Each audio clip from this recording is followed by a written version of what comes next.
Hey guys, I am back with a new video, and it's been like maybe a month since I did the last one, recorded one. Um, I'm bringing back. I'm bringing back a series that I stopped, and like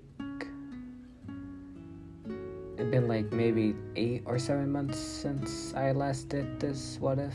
So yeah. Anyways, let's start this.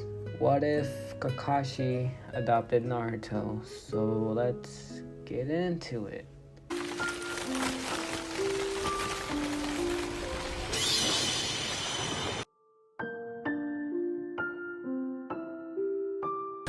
Don't move. I'll blast them away with my Kamui.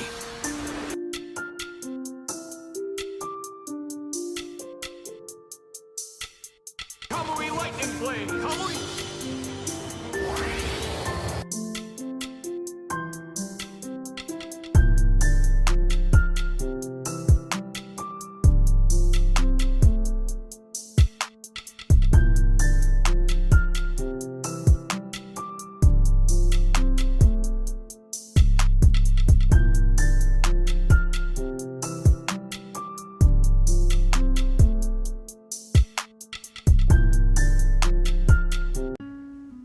Alright, so weeks later, Kakashi still had navigated the Hokage's answer. A big part of him wanted to resume his work as a shinobi of the village, but the other part of him did not want to leave the boy. He was just too fragile yet. He still had no completely recovered. He was happy the night he came home, but still often flinches whenever Kakashi would approach him too fast. He could tell that Naruto wanted attention, but he was afraid of it at the same time. It was stupid of me to believe that just by bringing him home, he would be magically cured, he thought. He finally had some support with the gaining Ouka. Oddly enough, his friends were always bugging him about the little pup. They were asking to take him with them. Grandma insisted that the boy call him uncle, as did Guy and Hake. One night, he was approaching their duties, I guess, and the only thing he could come up with was that they were all lonely, and the little QB seemed to fill the emptiness. He understood that feeling ever since the boy came to his life. The darkness within his soul seemed to listen. The boy was shining, plain and simple. The wonder in his eyes at each new discovery in the life filled Kakashi with light. It definitely wasn't always easy, but it was worth it. Although there had been no further threats from Danzo, he was not forgotten. Anbu were chilling him night and day. They felt that they might be close to discovering all his mysteries. He had a meeting with the Hokage scheduled today. Maybe the incident was over. He hoped he would accept the Jonin position if that meant he would get the pleasure of killing Danzo. Naruto was currently at the park with Iruka watching him. The little Genin was a lifesaver for Kakashi. His little Kyubi would often go to the great lengths of resuming in control and often feeling helpless. He was disappointed, defeated, and aggressive, I think. most as often as he was carrying Gullible. Just this morning, Kakashi had been trying to get the boy to take a bath, which led to a huge meltdown. They had both just woken up and eaten breakfast when Kakashi told Naruto, "Put your plate in the sink, then you're gonna have a bath." "No, don't want a bath. I want to play with my ninja," he said stubbornly. "No, pup," he politely explained, "You need to take a bath first. You didn't take one yesterday, and you're starting to smell like a little rip." His little flesh chined and his mouth tensioned. "No, don't want a bath," he screamed and pushed his plate into the floor. The results crash must have terrified a bad member because a second later he was sitting on the ground with his hands around his knees, starting into space and mumbling, I'm sorry, don't hurt." Kakashi sat on the floor next to him and spoke softly.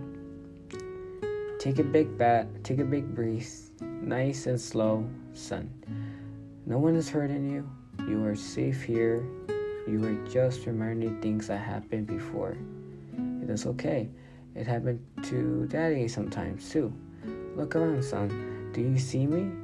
He pulled a teddy bear from off the chair and sat it in the boy's arms. "Feel your teddy bear, Mr. Kiwi-chan, I think? Kama-chan? I don't know. I want to say that, but anyways, you don't have it back then, son. Remember, you see, you are not in the bad place anymore. You are home with Dad."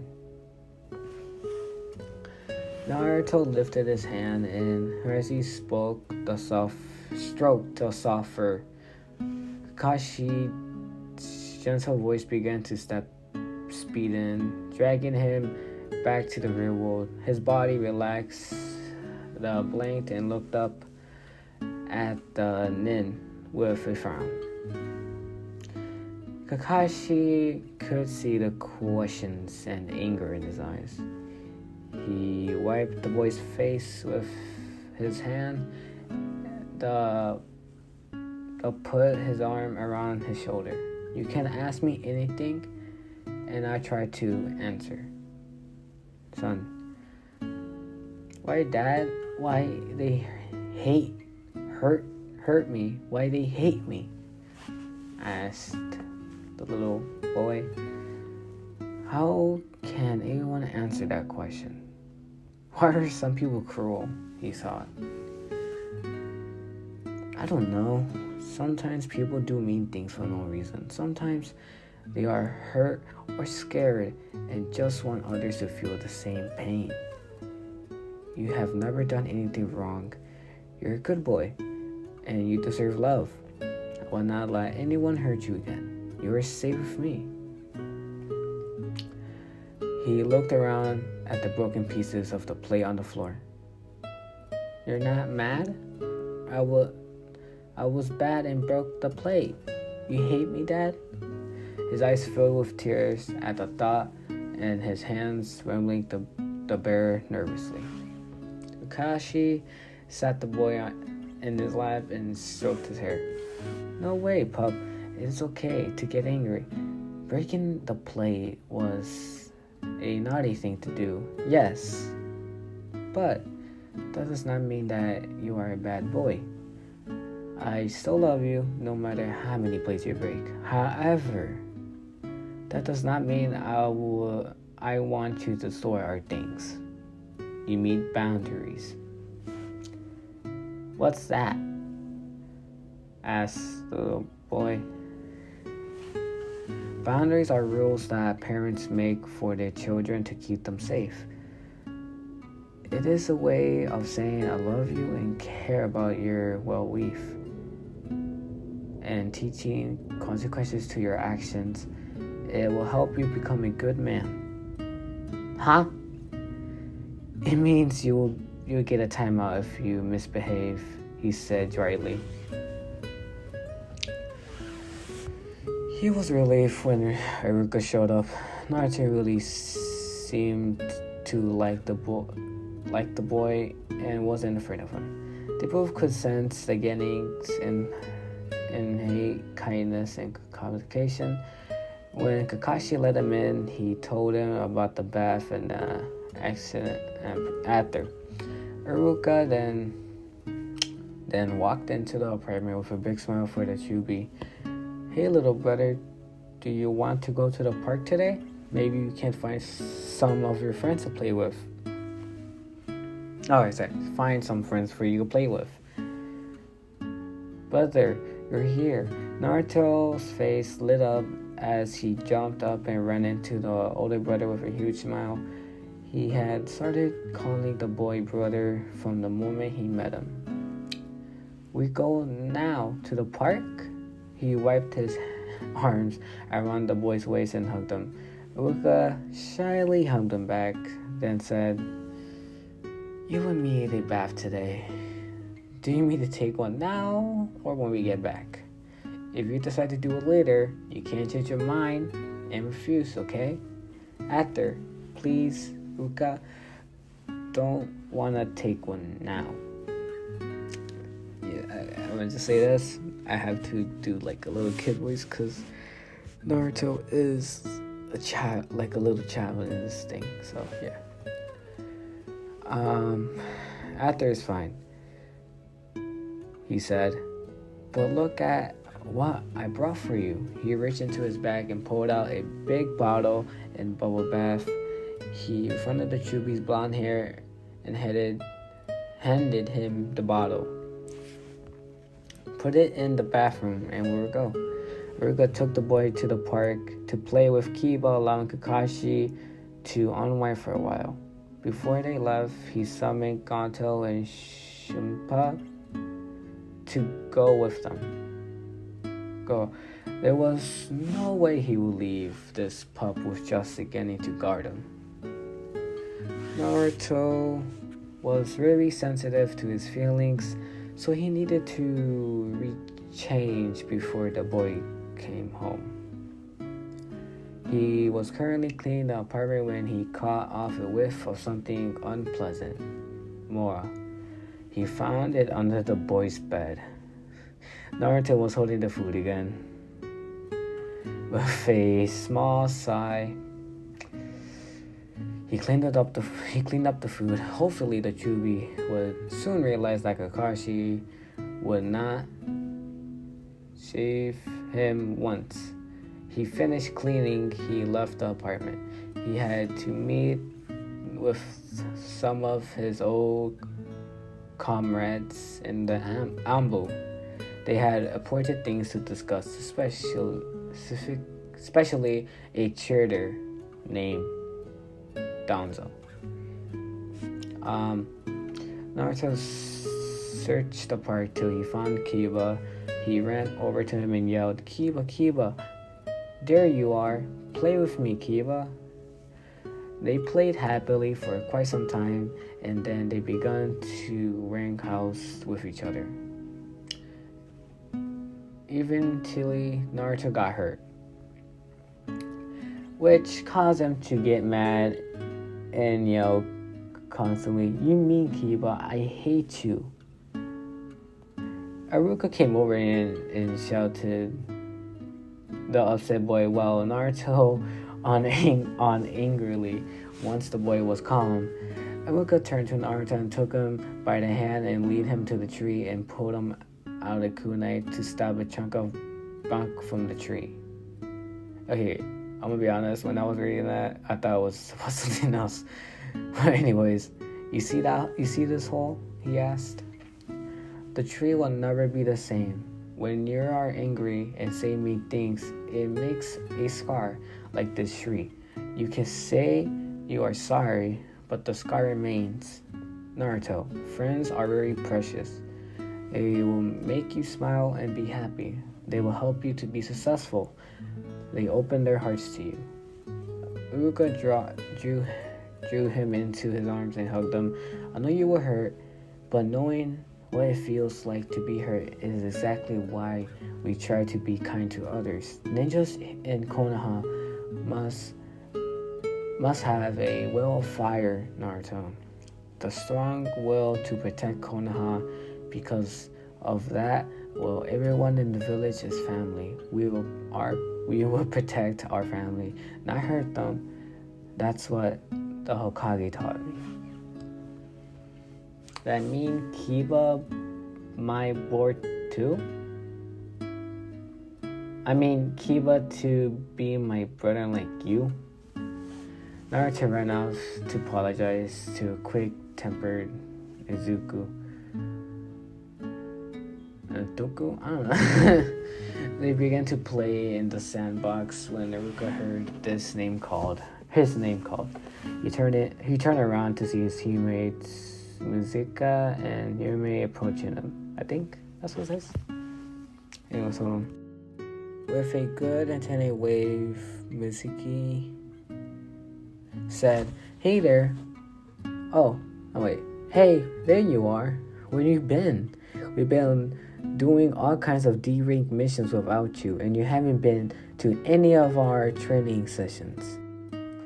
The Hokage asked me to take a solo mission for a while. I've been babysitting him, he said, pointing at Naruto. His father has been doing some important work lately. As for training, well, sorry about that. It couldn't be helped right now. Well, Yume caught Aruka's attention. Mizuki glared at the little boy. That's a laugh. He's an orphan, Aruka. He doesn't have any family just like you. Mizuki's little jab hurt Aruka, but he didn't let it show. He started to turn around to check on Naruto when Yume casually shouted, Who his father? Humo? Distracted, Aruka turned back to her face and said, Oh, huh. He was adopted by Kakashi Hatake a couple of weeks ago. Yumi's face. I think Yumi's? I don't know. Anyway, his face turned a little white and Mizuki had an odd glare in his eyes.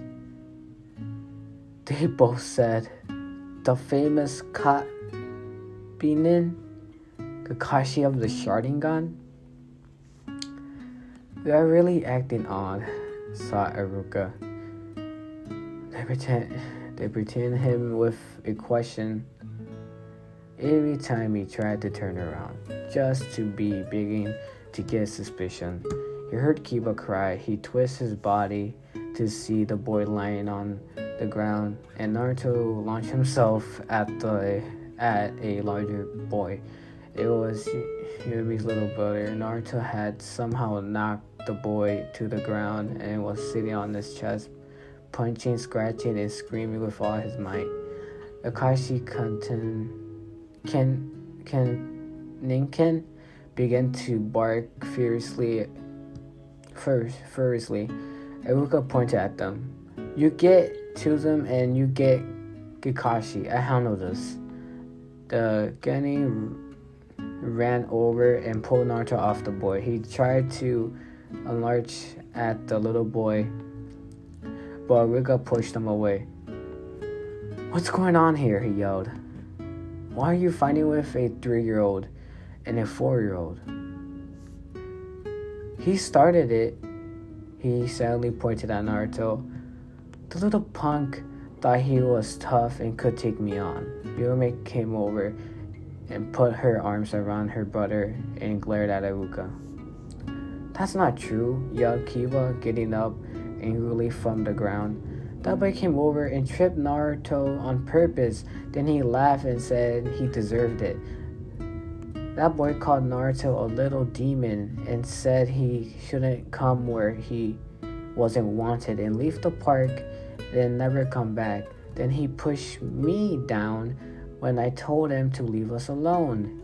He was gonna hit me. Then Naruto said he would protect me, and then he pushed the boy down. He pointed and shouted at the older boy. You were mean to us. Mizuki smirked, then suddenly commented, well, what do you expect from that kid? He's just a little loser. You know what he is? Iruka's head wiped up to look at his friend, Mizuki.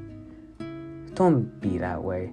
We were not supposed to talk about that. He's just a little boy. It's our duty as a shinobi to look after the weak and defenseless. Yomei shouted back, Iruka, who are you gonna believe? My brother wouldn't lie. I'm gonna tell my father what that brat did. A new voice joins in. Yes, please do. I would like to meet the man who teaches his children to pick on toddlers. You will all run along and fetch him. I'll be here waiting. Iruka looked in relief at the jonin. The two other genin turned white and hurried away, mumbling under their breath. Naruto's face lit up. Dad! Kakashi held out his arms and picked up the boy. Dad, I was a bad today. I hit that boy, and then he hit me again.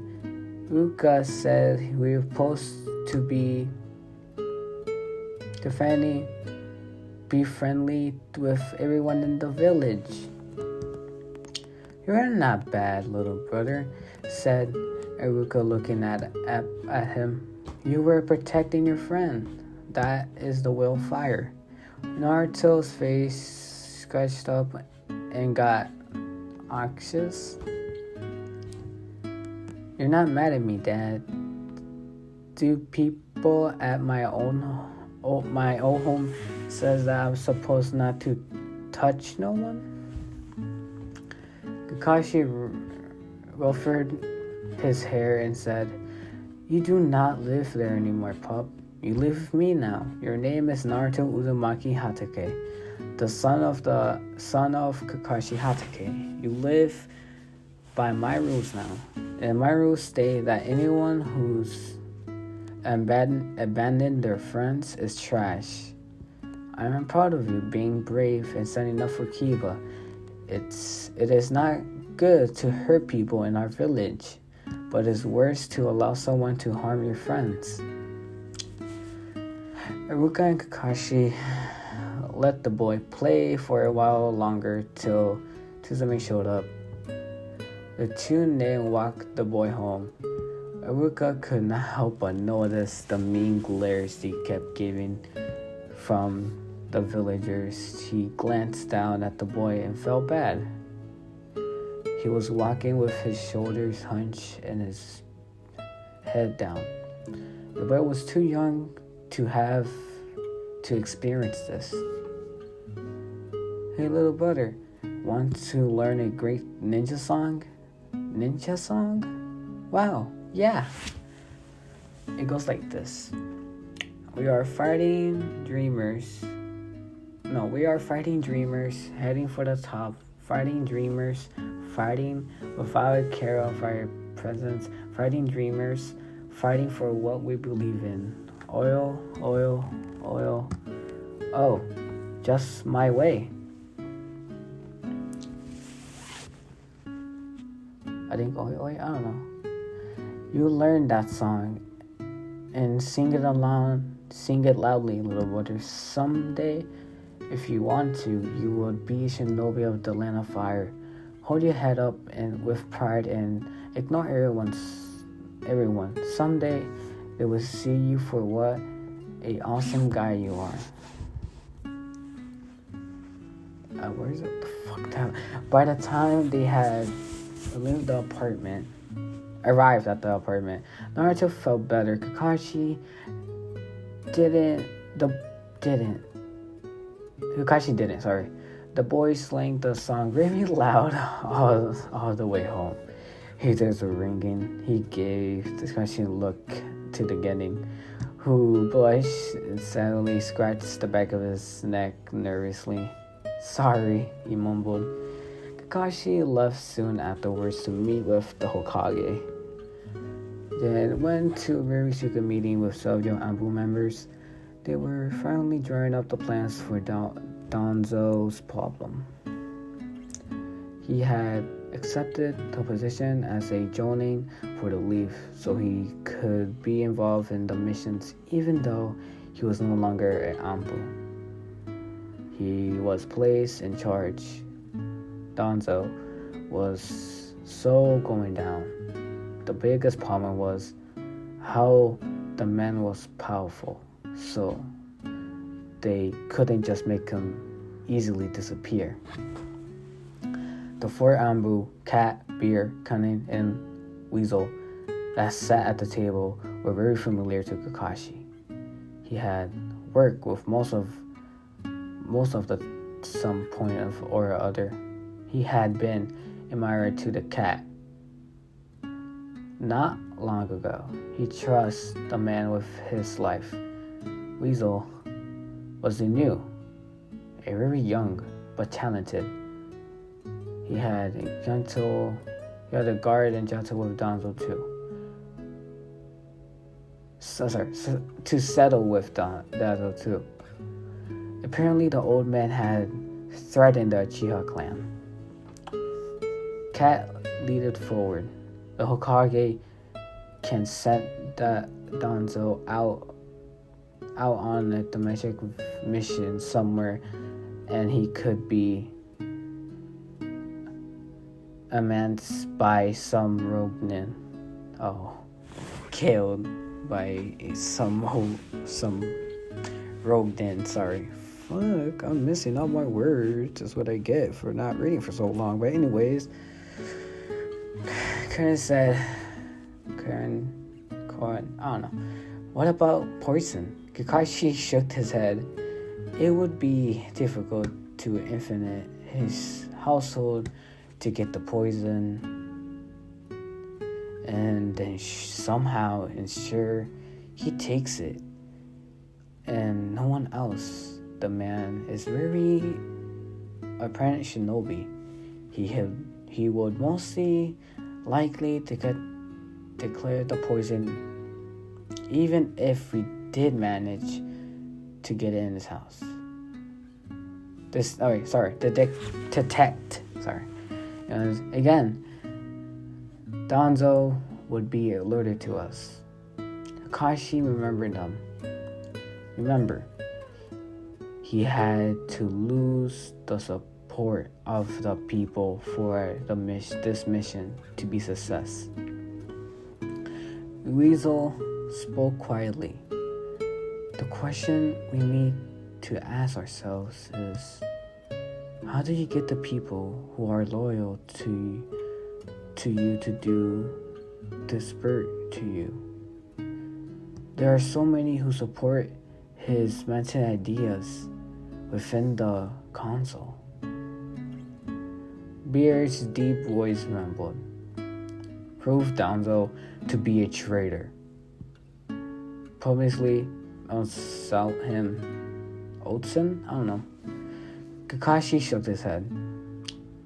That would work for a lot of people in the village, but he might be able to defend himself to everyone. He is a very shy man, like I said. Sly. Bear looked at each of them, approaching them with a gaze. Anxiety, he said simply. If anyone thinks he was just a nut job, he will lose support real quick. Kitchen picked up. Can you do that? Some of my earlier techniques were known to break a man's to permanently. I think this is permanently. That's why I don't use them anymore. It makes it somewhat difficult to ensure someone who has lost his or her mind. You do not get any answers that way. He looked at over at the weasel. I've heard that you have a strong infinite for a genjutsu. With my techniques added to yours, we could drive him insane fairly quickly. As Kenny edged away from the bears, distantly Kakashi looked at him with an open admiration. I would not be surprised if they make you head of the torture and cousin squad leader.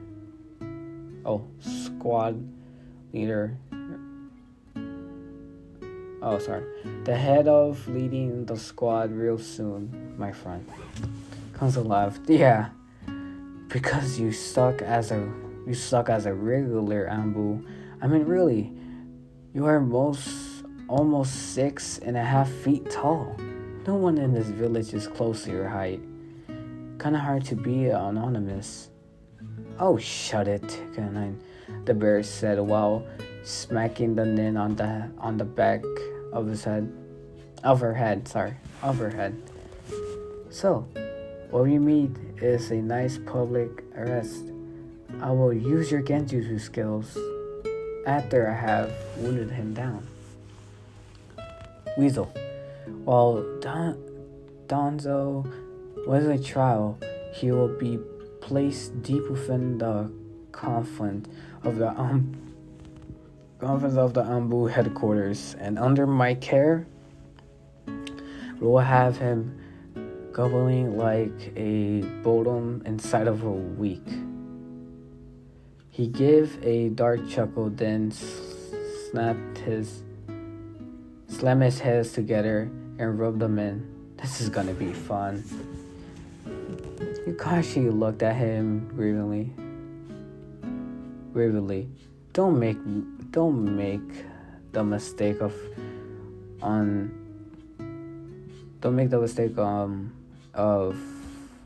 underestimating him. I think misunderstand him. I think he is a ruthless and holds a lot of power. We